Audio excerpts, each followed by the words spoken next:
بسم الله الرحمن الرحیم. په دې هیله چې ټول به جوړ او روغ وای او صحت جامې به مو پر تن وي. پرونی درس مو ویلي چې د ایډیټر په باره کې مو هم خبرې وکړې چې کوم ایډیټر د HTML لپاره په کار کېږي. زموږ ساده یعنی چې په هر وینډوز کې پیدا کېږي هغه شی دی نوټ پډ دی، یا تر ټولو ساده ایډیټر چې په هغو کې د HTML لپاره کوډ کېږي، یعنې ویب پیج پکې جوړي. او ټکس ایډیټ چې و د مکینټاش لپاره یا مک او ایس لپاره اپریټینګ سیستم لپاره په کار کېدلو. او یو څو ایلیمنټ په باره کې مو هم خبرې وکړې چې هغه څه و. لیست په باره کې هم وغږېدو، څنګه کولی شو لیست جوړ کړو. لیست ډولونه مو هم یاد کړل چې یو ان آرډر لیست و، یعنی چې په هغه کې تعداد نه وي معلوم چې کوم څوم لمبر اول دوم دریم څلورم دا نه وي پکې معلوم.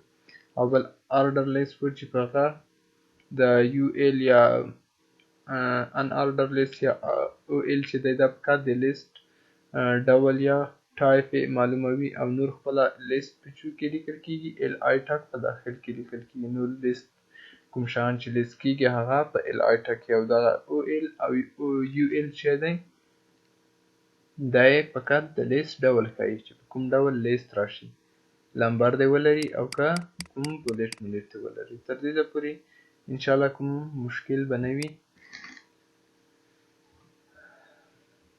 ایلیمنټو باندې هم تر ډیره پورې وغږېدو چې په هغو کې چې وو یو څو مهم ایلیمنټ یې هغه ما څه کړي ټول راټول کړي دلته په یو څو ټکیو کې. راځو شروع کوو. بسم الله الرحمن الرحیم. HTML ایلیمنټ په باره کې خبرې کوو چې د HTML ایلیمنټ څه شی دي، په کوم ځایو کې استعمالیږي. راځو نوټ پډ خلاصوو او په دې کې چې کوو بیسیک یا ساده کوډ کوو د HTML.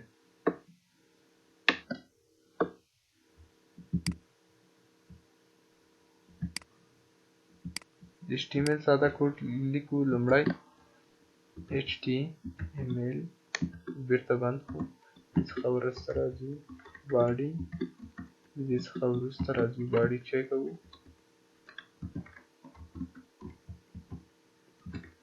باډي بیرته بندوو، دې څخه وروسته راځو HTML هم بیرته بندوو، دلته راځو هیډ ورکوو،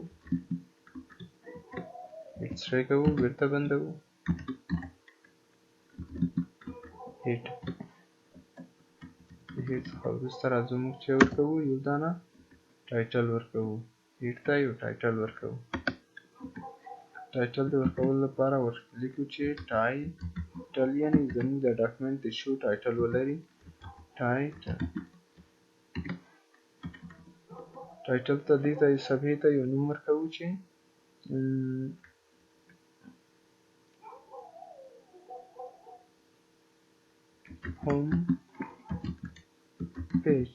هوم پیج په نامه باندې څه شو یو ډاکومنټ یا یوه صفحه جوړه شوله.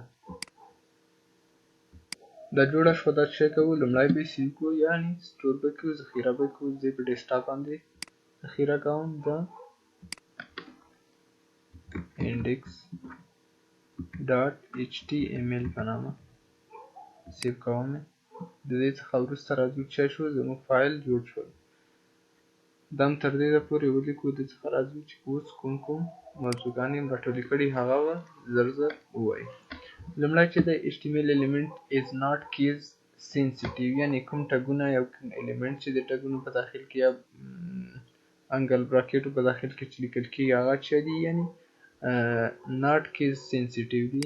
هغه که په لویو حروفو ولیکل شي او که په کوچنیو حروفو ولیکل شي چې کې تغییر نه پکې کېږي، یعنی کوم مشکل نه لري.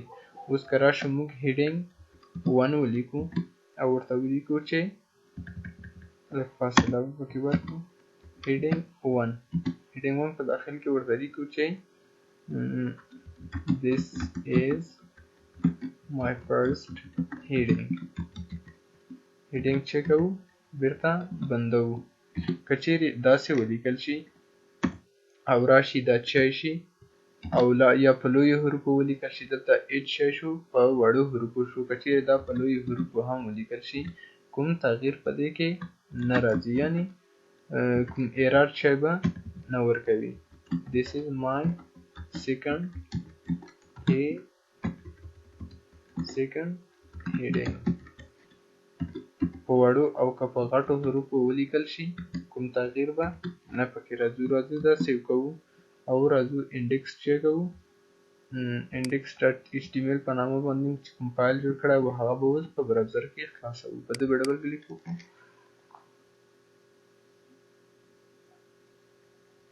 زموږ ویب پیج چې شو خلاص شو. دواړه چې شوي هیډینګ کې اخیستل شوي دي، یعنی دواړه هیډینګ دي، یعنی کوم د سر عنوان په ډول چې راځي د هغو دپاره چې دي دواړه یو ډول کار سرته رسوي. په دې کې باندې چې دي کوم مشکل نشته پکې. که چیرې دلته دغه هیډینګ د اول سره هیډینګ په لویو حروفو دی، دلته به د آخر کې که چیرې دا په کوچنیو حروفو هم ولیکو کنټرول اس سیوي کو او راشو براوزر ته، دلته یې ریفریش کو چی بشي کوم تغییرات که چیرې کوم ایرر شی به وکړي هغلته بیا موږ ته نه ښودل کېږي. نو دا چې یو ډول دی کیس سینسیټیو نه ده، یعنی حساسه نه ده چې په هغو کې لویه واړه حروف فرق پکې وکړي.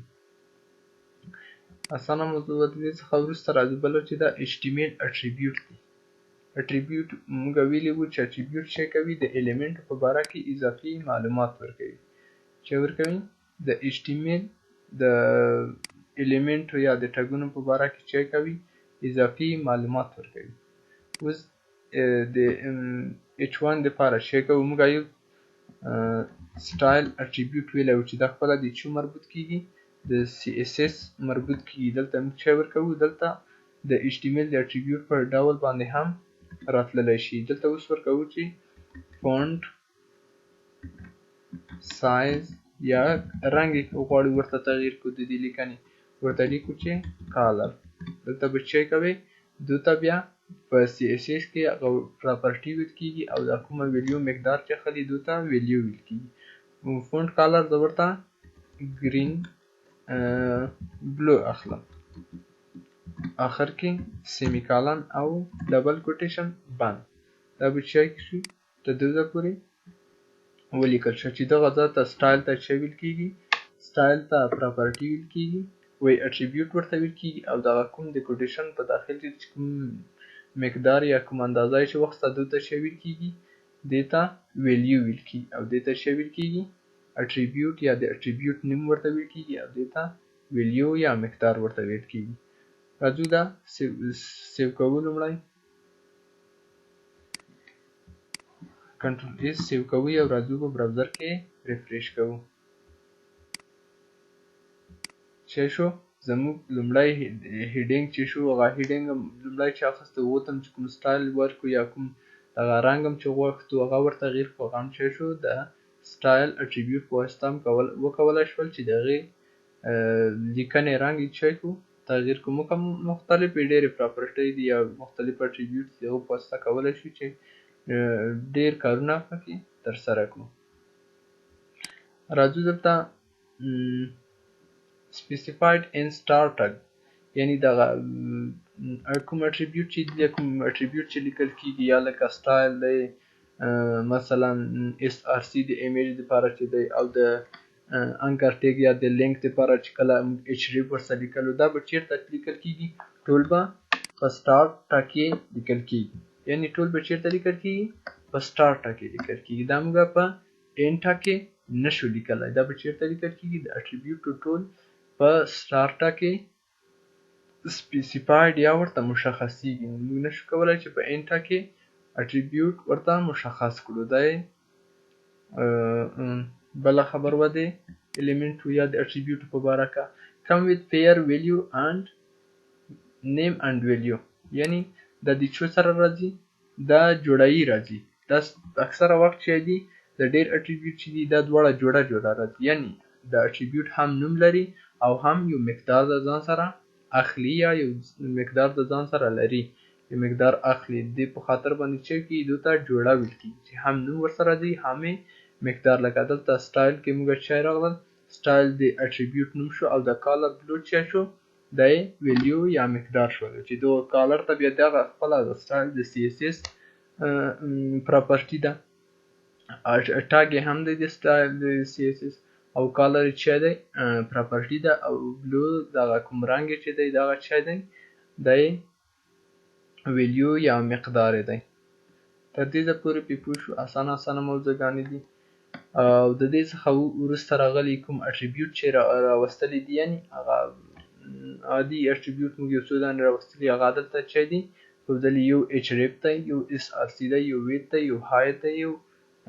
الټرنیټیو ټیکسټ دی یو سټایل دی بل چې دی ټایټل دی دغه څو دانې اټریبیوټ دي دا به موږ زر ووایو راځو لومړی چوته ایچ ریپ دغه هیډینګ په دغو ټولو باندې پوه شو دا چې کوو دا د منځه وړو راځو لومړی چې اخلو ایچ ریپ چې وو ایچ ریپ موږ ویلی وو چې څه لپاره استعمالیږي ایچ ریپ چې د انکر ټاګ یا د لینک سره یو ځای استعمالیږي که چیرې په انکر ټاګ کې ایچ ریپ نه وي نو د خپله شی دی یوه عادي لیکنه بڼه ورکوي که چیرې ایچ ریپ سره یو ځای شي هغه د لیکنې ډول هم بدلیږي او انډرلاین هم اخلي او کله چې پوینټر واړول شي هغه هم تغییر پکې کوي راځو لومړی خپل عملي ګورو انکر ټاګ اخلو یعنې A یا د لینک ټاګ اخلو په هغوی کې چې ورکوو ایچ ریپ اټریبیوټ ورکوو ایچ ریپ اټریبیوټ چې ورکوو هغه چې غواړئ چې یوه بله صفحه ورسره لینک کړي هغه هم کولی شئ چې غواړئ زه اوس دلته یوه بله نوې صفحه غواړم چې جوړه کړم نوې صفحه راځم نوټ پیډ ته نوټ پیډ خلاصوم دلته شی ورته لیکم یوه بله نوې صفحه ایچ ټي ام ایل صفحه خلاصوم بیا چې کوم ایچ ټي ام ایل بندوم د دې څخه وروسته راځم دلته هیډ سیکشن ورکوم هیډ سیکشن بیرته بندوم د دې څخه وروسته راځم چې ورکوم یو ټایټل ورکوم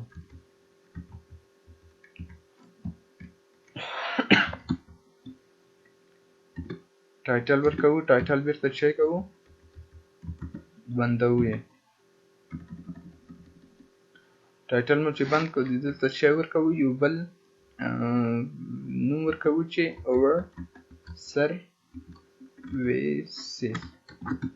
اوور سرویسز په نامه باندې چې شو د ټایټل ته و د ویب پیج ته نوم ورکړو راځو باډي سیکشن هم خلاصوو باډي سیکشن بیرته باډي سیکشن بندوو باډي سیکشن چې کوو بیرته بندوو او د دې په داخل کې اوس چې کوو ورته یو دانه ایمیج راوړو ایمیج لپاره اټریبیوټ موږ اس آر سی ویلی وو اس آر سی مساوي کیږي زما سره ایمیج ته دی فرست ډاټ جی پی جی سره په دلته په ډیسکټاپ باندې پروت دی دا چې کوم بیرته بندوم یعنې د ایمیج ټاګ چې دی دا خپله چینه لري این ټاګ یا هغه کوم ټاګ چې په آخر کې دی ورته بندېږي یا لکه هیډ سیکشن چې دغه این ټاګ دی او دا هیډ چې سټارټ ټاګ د ایمیج چې دی فقط سټارټ ټاګ لري کنټرول ایس دم سیو کوم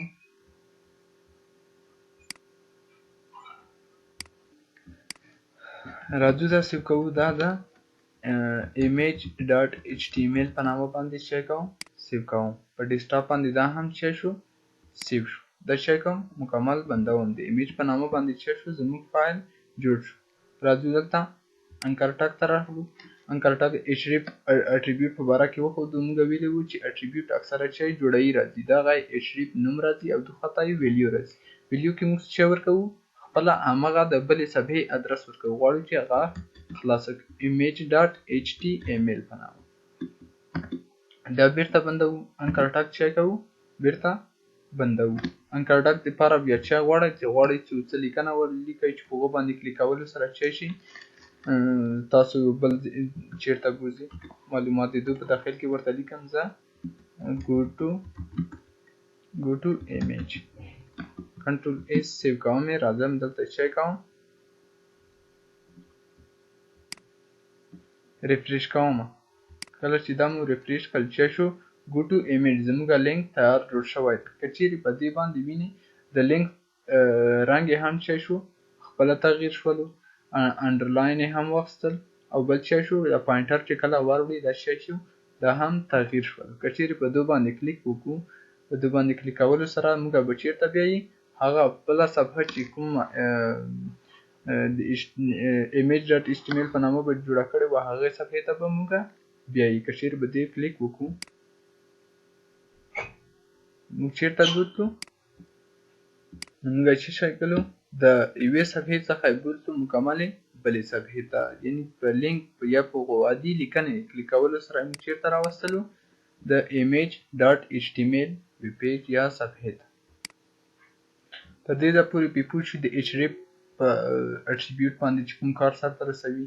موږ د href چې دی د انکل ټاګ سره یو ځای استعمالیږي د لینک د جوړولو لپاره، او که غواړو یوې بلې صفحې ته بوځو یا یو بل کار پې سرته ورسوو، دا چی کوو د href اټریبیوټ څخه ګټه اخلو.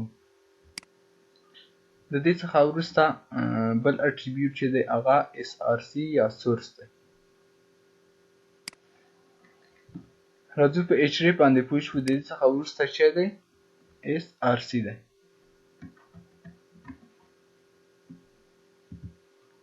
انکل ټاګ او په href په ټولو په کارونو باندې هم پوه شو. د دې څخه وروسته چی دی؟ src چې دی. src اکثره وخت عموما د څه دپاره استعمالیږي؟ د image ټاګ سره یو ځای استعمالیږي. src اټریبیوټ img موږ چی اخلو؟ یو image اخلو، image ټاګ اخلو، د image ټاګ چی کوو؟ بیرته بندوو. موږ ویلي وو چې image ټاګ چی دی؟ کلوزینګ یعنی end ټاګ نه لري، شی یوازې start ټاګ لري. د دې په داخل کې کله چې غواړي یو image راوړي، src سورس یا د منبع یعنی چیرته چې د عکس image پروت دی د هغه ادرس او نوم به چی کېږي؟ په src په داخل کې ورته لیکل کېږي. src اټریبیوټ په ورته لیکل کېږي. د دې څخه وروسته به چی کوئ؟ ډېر اکثره وخت کوشش کوئ چې بچو کې ونیسئ دغه ویلیو یا د مقدار د اټریبیوټو د ډبل کوټیشن په داخل کې. ډبل کوټیشن په داخل کې به چی ورکئ؟ د همغه ایمیج یا د کوم ایمیج غواړئ چې هغه راوړئ یا صفحې ته یا ویب پیج ته، دغلته به چی ورکوئ؟ د همغه ایمیج ادرس به ورکوو. زما سره تصویر پروت دی همدلته، دا هم په ډیسکټاپ دی او تصویر هم په ډیسکټاپ راسره پروت دی. چی په نامه دی؟ د first.jpg په نامه باندې. راځم زه همدغه ایمیج ورسره لینک کوم. first.jpg په نامه، first.jpg په نامه باندې مو چی کو؟ تصویر مو منځته راوړلو یا خپلې صفحې ته مو چی کو؟ د first.jpg په نامه باندې مو یو تصویر راوړو. دا سیو کوو. راځو براوزر ته، دلته یې براوزر ریفریش کوو. زموږ هغه مخکینۍ صفحه چی شوې؟ بنده شوې ده. راځم بیا دغه د انډکس په نامه زموږ صفحه ته دا چی کوم؟ ډبل کلیک کولو سره به موږ د چی شي؟ هغه زموږ صفحه به خلاصه شي او یو دانه ایمیج به پکې راغلی وي. څه شی شو؟ زموږ ایمیج راغلو. زموږ ایمیج چې راغلو د ایمیج لپاره زموږ ویت او هایت نه دی تعیین کړی، یعنی څومره عرض ولري او څومره ارتفاع ولري دا مو نه ده ورته تعیین کړی. دا به هم چی کوو؟ د دې لپاره بیا ځان ته اټریبیوټ دی هغه به هم وایو. تر دې ځایه پورې پې پوه شو چې د src وظیفه یا دنده چی وه؟ د src په واسطه کولی شو چې یو ایمیج خپلې ویب پیج ته راولو. د دې څخه وروسته بل اټریبیوټ چې دی هغه ویت او هایت دی. ویت او هایت د څه لپاره استعمالیږي؟ دا هم د src د ایمیج ټاکي استعمالیږي. د دې لپاره چې د یو ایمیج عرض او لوړوالی ورته معلوم کړو. د دې لپاره راځو دا هم ورته تعینوو. دا چی کېږي؟ src ویت او هایت چی کېږي؟ دا ټول په سټارټ ټاکي په یو ځل ورته تعینېږي. راځم زه اول ویت ورته تعینوم. ویت زه ورته 400 پکسله ورکوم او چی کوئ؟ موږ ویلي وو چې دواړه اټریبیوټ اکثره وخت جوړایي راځي، یعنی دلته یې نیم راځي او دلته یې ویلیو یا مقدار راځي. نو مقدار به هر وخت په چو کې نیسئ؟ په ډبل کوټیشن کې. هایت هم ورته تعینوو. دا هم څو ورته کوو؟ دا 300 پکسله کوو. چی کوو کوټیشن بندوو کنټرول ایس سیو کوو راځو براوزر ته په براوزر کې ګورو چې کوم چینج یا کوم تغییرات راغلي دي راځو براوزر ریفریش کوو بیا یې ریلوډ کوو څه شو زموږ ایمیج هغه چې واخیستل عرض یې هم واخیستل چې دا 400 پکسله شو او ارتفاع یې هم واخیستل چې هغه څو شوه 300 پکسله شو وید او هایت څه دپاره استعمالیږي وید د یو ایمیج ته د عرض دپاره استعمالیږي او هایت شو ته استعمالیږي یو ایمیج ته د ارتفاع دپاره یعنی د وای په محور څومره هغه ولري او وید چې دی یعنی د ایکس په محور څومره عرض یا اوږدوالی ولري د دې څخه وروسته راځو بل اټریبیوټ چې دی الټ یا الټرنیټیو ټیکسټ دی چې دا د دې لپاره استعمالیږي چې کله زموږ په ایمیج په ادرس کې یا د ایمیج په نامه کې کومه غلطي رامنځته شوې وي او اضافي معلومات غواړي چې د ایمیج په باره کې ورکړي او دا ایمیج خلکو ته که چیرې په براوزر کې نه ښودل کېږي هغه معلومات چې شي ښکاره شي یعنی یو څه پرې باندې پوه شي د دې لپاره الټرنیټیو ټیکسټ څخه استفاده کوو هم تېره ورځ کار کړی هم نن به یې هم بیا کار کوو الټرنیټیو ALT دا به هم چی کوو په ډبل کوټیشن کې هر ډول ایمیج کمنټ وي که نظر وي یا د ایمیج په باره کې کوم معلومات ورکوي هغه ته شی کې په پښتو په انګلیشي په هره ژبه کولی شئ چې تاسو دغه معلومات ورته ولیکئ زه ورته لیکم چې this is my first image دا چې دي یو اضافي معلومات ما په دې په باره کې ولیکل کنټرول ایس سیو کوو اوس به چی کوو هغه کوم چینج چې وي هغه به یې وګورو سب هم ریلوډ که ښه شول دغه الټرنیټیو ټیکس موږ ته نه ښکاري ځکه زموږ د ایمیج ادرس هغه نوم چې دی صحیح دی په مکمل ډول موږ ته ښکاره کېږي که چیرې غواړو د دې ایمیج په ادرس یا په نامه کې کوم تغییر راولو نو دغه الټرنیټیو ټیکس به موږ ته ښودل کېږي راځو دلته فرست ډاټ جی پی جی په نامه یو تصویر دی راځم د فرست ډاټ پی ان جی په نامه باندې زه چې ورکوم یو ایمیج ورکوم پی ان جی یعنی وروستړی د ایمیج کوم ډول ایمیج دی کنټرول ایس سیو کوم راځم دلته یې کوو ریفریش کوو صفحه مو چې کله ریفریش که هغه ایمیج چی شو هغه خو ایمیج ډاټ جی پی جی په نامه دی اصلي یو موږ چې ورکوو په پی ان جی شوه یعنی زموږ څخه غلط شو نو دې په باره کې څه شول هغه کوم اضافي معلومات چې راغلل هغه this is my first image یا alternative text چې موږ کومه لیکنه ورته کړې وه هغه موږ ته دلته ښکاره شوله که چیرې اوس د alternative text ځنې لرې کړو دا ځنې لرې کړو دا به شی شي کنټرول ایس سیو یې کړو دلته صفحه ریلوډ کړو څه شی به شي فقط هغه د ایمیج هغه علامه به یې راشي نور به څه وي نه به اضافي معلومات دې په باره کې وي چې دغه څه شی دی دغه دومره ځای چې نیولی دا به شی کوو ټول د الټرنیټیو ټیکس په واسطه کولی شو چې دې دپاره دغه اضافي معلومات ورکړو this is my first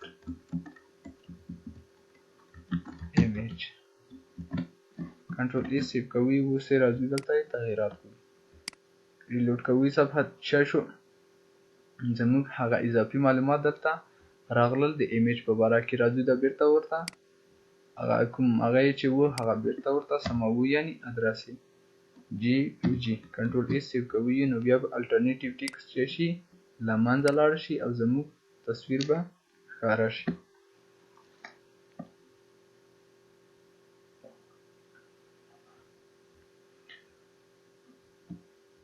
د دې دا پورې پې پوه شو د دې څخه وروسته بل اټریبیوټ چې دی په اچري په هم پوه شو اس آر سی وید هایت الټرنیټیو ټیکس په 3 4 5 واړو پوه شو دې څخه وروسته راځو سټایل اټریبیوټ ته سټایل اټریبیوټ د څه لپاره استعمالیږي کله چې غواړو چې یو لیکنې ته یا غواړو چې د یو لیکنې بیکګراوند کې تغییرات راوړو یعنی بیکګراوند رنګ یې ورته تغییر کړو مختلف ډوله لیکنې ورته سټایلونه پې اپلای کړو رنګ یې تغییروي خپله د لیکنې رنګ غواړي چې تغییر کړو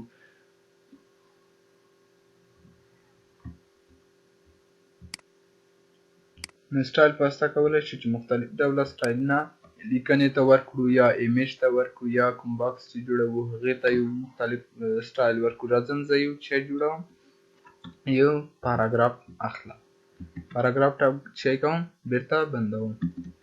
hello this is our country چې افغانستان.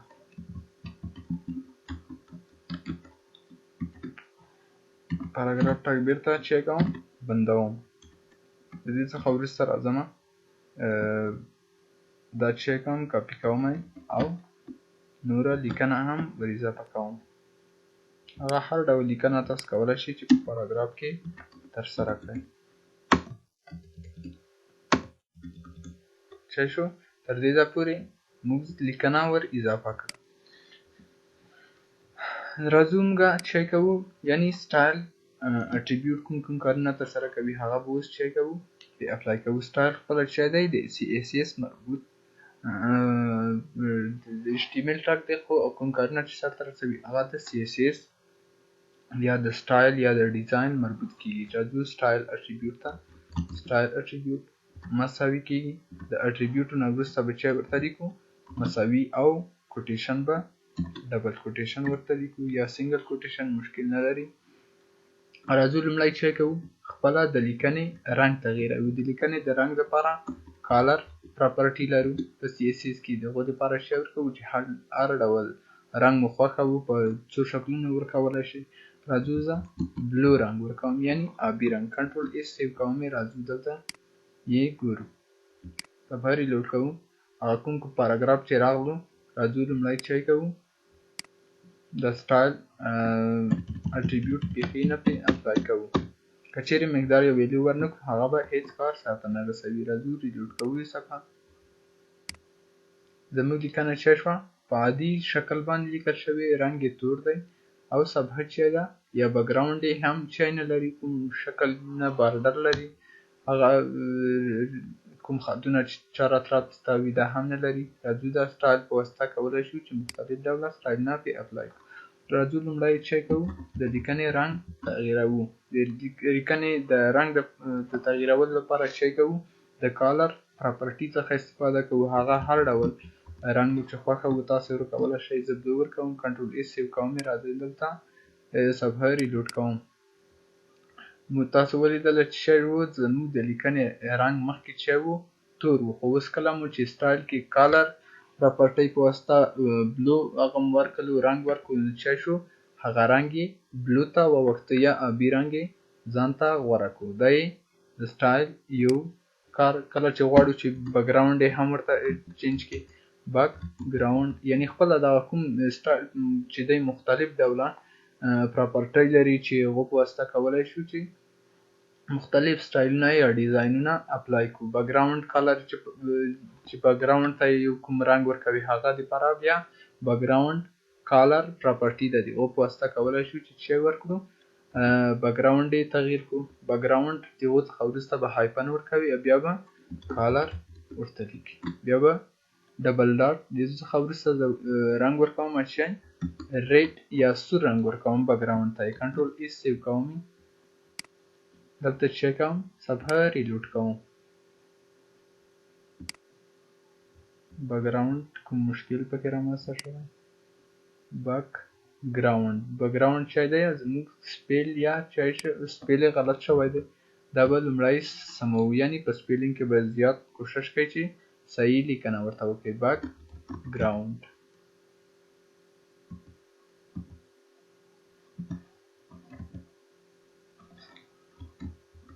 بکګراونډ کالر کنټرول S سیو کوم. راځو دلته یې ریلوډ کوو صفحه.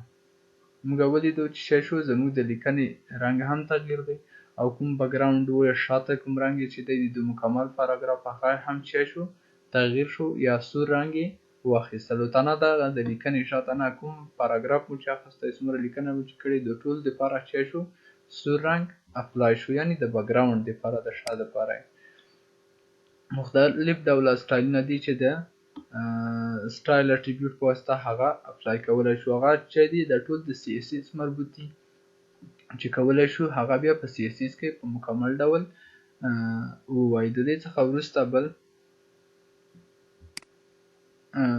هغه چې دی اټریبیوټ چې دی هغه ټایټل په نامه دی.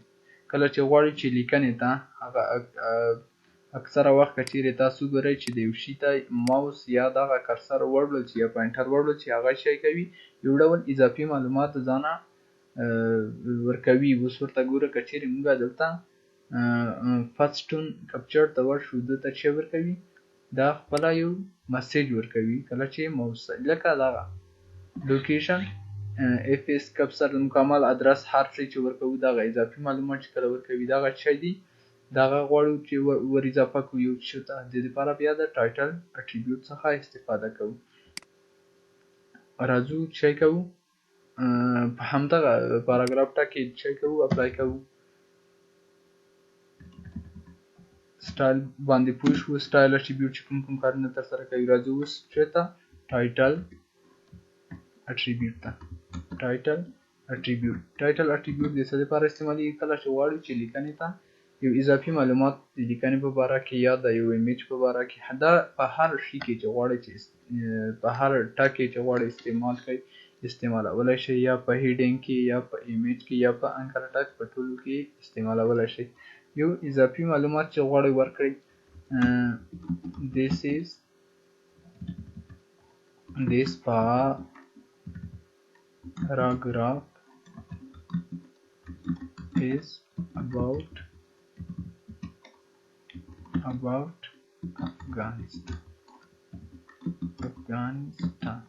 ډبل کوټیشن به چای کوو بند کو کنټرول ایس سیو کوو. ټایټل چای دی خپل ټایټل به ورته وکړي دوی ته ټول ټیپ هم وکړي یعنی اضافي معلومات غواړي چې د شي په باره کې ورکړي. کنټرول ایس سیو کوم راځو براوزر ته صفحه چای کوو ریلوډ کوو. سټایل اټریبیوټ چا شو هغه موږ ځنې لرې کړو د لپاره چا شو. اوس عادي لیکنه شوه کله چې دغه لیکنې ته موږ ماوس واړو چا به کوي موږ ته اضافي معلومات ورکوي. this paragraph is about Afghanistan. کله چې غواړئ دغسې اضافي مسیج یا کمنټ شو ته ورکړئ د دې لپاره بیا د ټایټل یا ټول ټیپ څخه چی کوو استفاده کوو. دا چې هر چیرته واړو چې به چی کوي موږ ته دغه کمنټ یا اضافي معلومات ښودل کیږي. دا د ټایټل وظیفه وه. د دې څخه وروسته راځو بل کوم کارونه چې پاتې دي هغه چی دي not use heading for bold. کله چې غواړئ چې یو شی یو لیکنه وکړئ هغه بولډ کړئ د هغو دپاره بیا چی نه کوئ تاسو د هیډینګ څخه بیا استفاده مه کوئ. هیډینګ معمولا د مهمو لیکنو دپاره استعمالیږي او بیا د چو څخه استفاده پکې نشو کولی. د بولډولو لپاره بیا د هغو دپاره د سټایل اټریبیوټ کې مختلفې پراپرټۍ دي د هغو په واسطه کولی شو چې لیکنه بولډ کړو یا یې نری کړو یا چې هر ډول غواړئ چې تغییر پکې راوستلی شو خو د هیډینګ څخه استفاده مه کوئ. مثلا یو څوک دی چې لیکي زه یو پاراګراف ټاګ اخلم یو په داخل کې ورته لیکم چې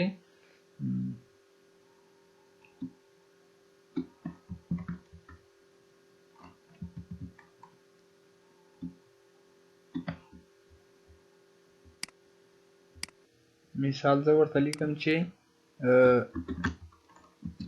where is Ali. دا چی شو یو عادي پاراګراف.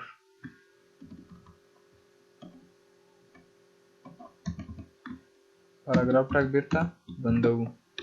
where is Ali یعنی دا چی شو یو عادي پاراګراف. عادي پاراګراف چی شو موږ منځته راوړو. غواړم چې دغه علي چی شو دا بولډ شي یعنی لږ ډبل شکل کې راشي. دا راځو دلته موږ هیډینګ ورکوو. هیډینګ هغه هر یو هیډینګ مو چې خوښوو زه هیډینګ 1 ورکوم بیرته هیډینګ 1 چی کوم دلته بندومه. کنټرول ایس سیو کوم اوس به تغییراتو ته وګورو.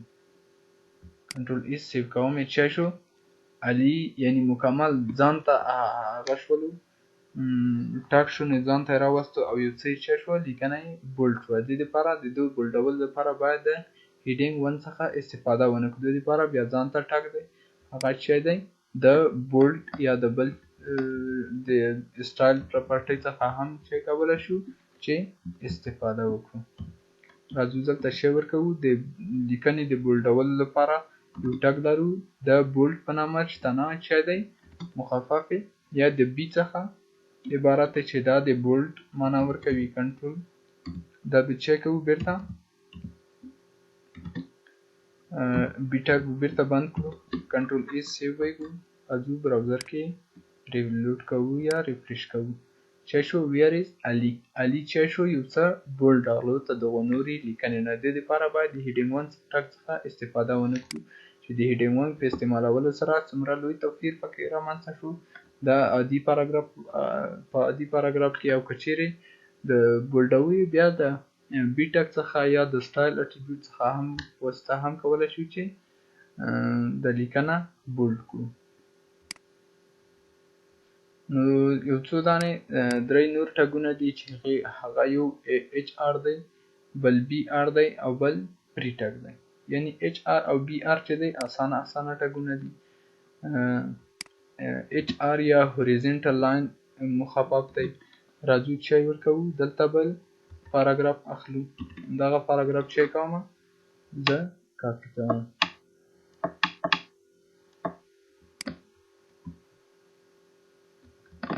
کنټرول سی دلته چې کوم پیسټوم پاراګراف ټاک بیرته بندوم دې څخه وروسته راځم بیا چې کوم بل پاراګراف اخلم بیرته بندوم کنټرول وی مغه لیکنه پکې پیسټ کوم او کنټرول پی کنټرول ای سیو کوم زموږ سره اوس څو دانې پاراګراف شول درې دانې پاراګراف شول د دوی لپاره چې زه هر یو پاراګراف یو د بل څخه بیل کم یا یو لاین د دوی په منځ کې یا د بیلیدلو یوه نښه دلته راولم یا یو خط دلته راولم د دې لپاره د اچ آر ټک یا هوریزونټل لاین ټک څخه استفاده کوو هوریزونټل لاین د لیکنې یا د یوې برخې لاندې چې کوي یو خط کش کوي یا برخه چې کوي بیلوي یا ځانته کوي راځم عملا ګورو د هر یو ترمنځ چې ورکوم اچ آر ورکوم اچ آر ټاګ د چې دی تنا سٹارټ ټاګ لري یعنی کلوزینګ ټاګ نه لري راځم دلته هم چې کوم د دوبل پاراګراف ترمنځ هم ورکوم اچ آر چې دی یوازې سٹارټ ټاګ لري او ان ټاګ چې نه لري نه ویډیو نه کوم لیکنه چې ورته لیکل کیږي کنټرول ای سیو کوم راځو براوزر کې ریلوډ کوم څه شی شولو د هر پاراګراف لاندې چې کاشکل دوه دانې اچ آر مراچولي نو دوه دانې چې شول خطونه رامنځته شول یا د درې واړه پاراګرافونه یو د بل څخه بیل کل یعنی ځان برخو باندې وویشل دي څخه وروسته یو بل ټک چې دی هغه بی آر ټک دی بی آر د څه لپاره استعمالیږي د بی آر ټک د انټر وظیفه سرته رسوي یعنی یوه لیکنه یا یو پاراګراف یا یو بل شي ترمنځ چې غواړو چې ماتې کړو نو دې لپاره چې څخه استفاده کوو د بی آر ټک څخه دا زه چې کوم کاپی کوم کنټرول سی او پیسټوم څه شو پیسټ مې کړو کنټرول وی زیاته لیکنه شوه کنټرول ایس سیو کوم راځو صفحه ریلوډ کوو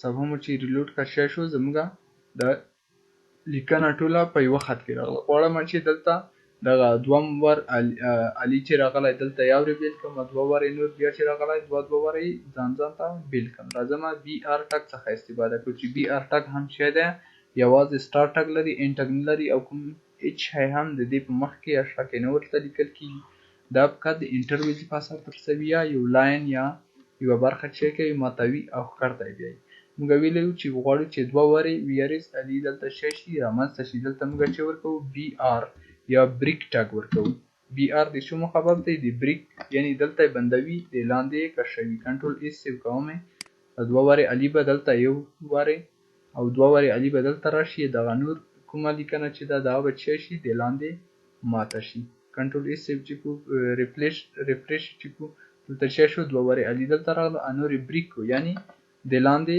وغورځوو دغلته نور بس شول راځم دلته بیا بل هم ورکوم دلته بل بی آر ټاګ ورکوم یا بریک ټاګ ورکوم کنټرول ای سیو کوم او صفحه ریفریش کوم دا چې شو دا یې هم نور هم مات کړل.